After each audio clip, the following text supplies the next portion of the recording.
As the Middle East and the world prepare for a potential U.S. strike in Syria, the dire humanitarian crisis in the country is worsening steadily. Eastern Ghouta, just northeast of the capital Damascus, saw dozens killed in last week's alleged chemical attack.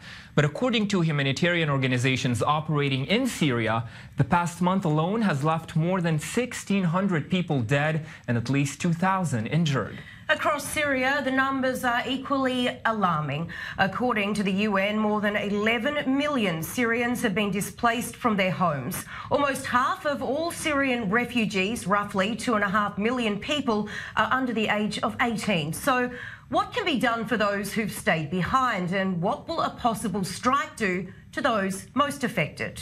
Yes, let's cross now live to Washington, D.C., where we're joined by former U.S. Ambassador to the Sultanates of Oman, Richard Schmierer, and also joining us in Washington is Kate Kizer, the Policy Director for Win Without War. And Richard, let me begin with you. We know that attacks like the one that we saw in Douma that prompted this U.S. Potential strike in Syria, a potential response, has happened before. However, now world powers, including the U.S., seem more keen on responding. Why is that? What changed? Is it the Assad regime's power that's tipping away?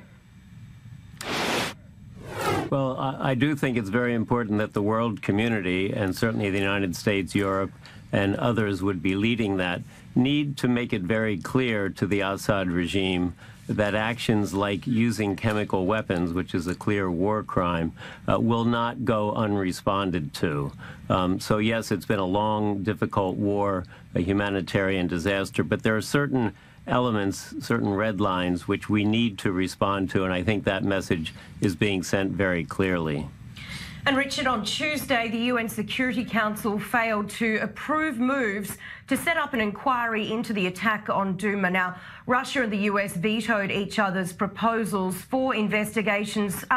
So can these two parties ever hope to succeed in cooperating in Syria? Well, of course, that has been a very difficult challenge. I think there would be the potential that both Russia and the U.S., Turkey and the Arab countries, all of whom have interests in a Syria finally ending its civil war, could come together for some kind of a political dialogue and hopefully a political resolution. Unfortunately, we don't seem to be very close to that point right now, but there are common interests that would eventually perhaps get us there. Kate, over to you also in Washington, D.C. for us. And we hear now for years now the numbers of the humanitarian crisis in Syria continuously alarming coming out of there. The humanitarian crisis, the need for food and medical supplies, it seems to continue to grow. What needs to happen in Syria, worse than already has occurred, in order for the UN or some other international power to try to alleviate the suffering of these people? I mean, the suffering of the Syrian people can really only be solved through creative diplomatic solutions. Launching airstrikes against Assad or air bases in Syria will do nothing to end the violence or the suffering of the Syrian people.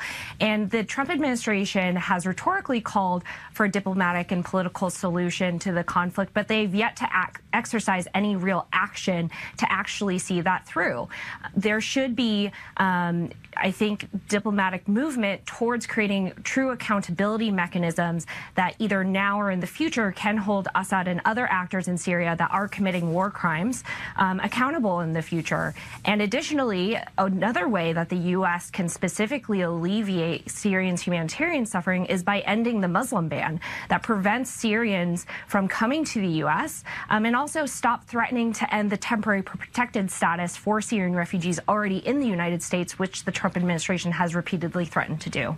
And Katie, what do we know about, the humanitarian crisis in Douma? We understand that a lot of people left from there last night, but there are still a lot of people left. So what happens to those people? Yes, absolutely. people are leaving now, but there are definitely still people staying, and there is a threat, especially that they will continue to be under bombardment if they stay.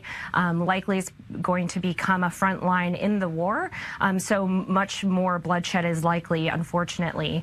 And further, if new airstrikes are launched by the U.S. or other international powers, you know, there's evidence in the past that Assad has moved prisoners into potential targets, which only increases civilian harm.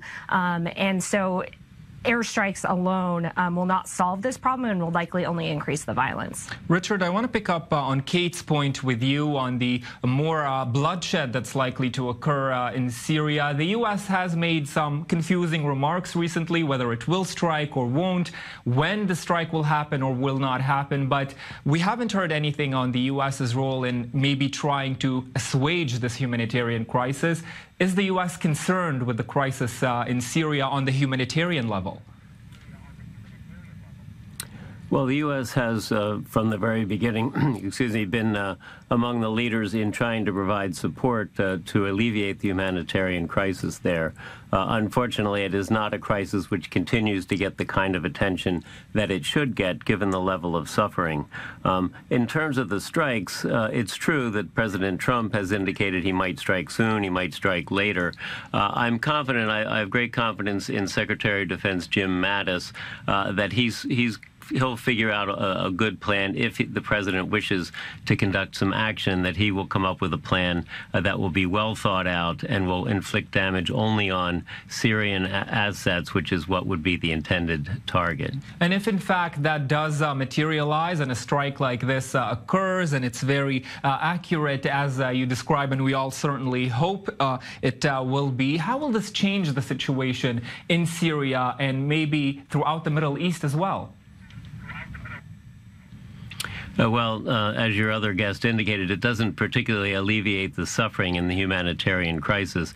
But as I've said at the beginning, I think it's very important that the world community make it very clear to the Assad regime and his allies that there are certain actions which actually amount to war crimes, that the international community will respond to, so that one would expect that they will not continue to undertake such actions in the future. All right, Ambassador Richard Schmierer in Washington, D.C., and Kate Kizer, thank you both very much for this insight into this conversation. It's certainly one of the conflicts in the world now that's one of the most hard and difficult to resolve, not only because of the dire humanitarian crisis, as we just heard from Kate, but because there are so many powers at play in Syria, so many objectors and opponents of the Assad regime, and of course Russia now playing hardball in that region and trying to call the shots. We will have to see if Trump does move forward. He'll also be signaling to Russia that it cannot own the Middle East and Syria as much as it does, but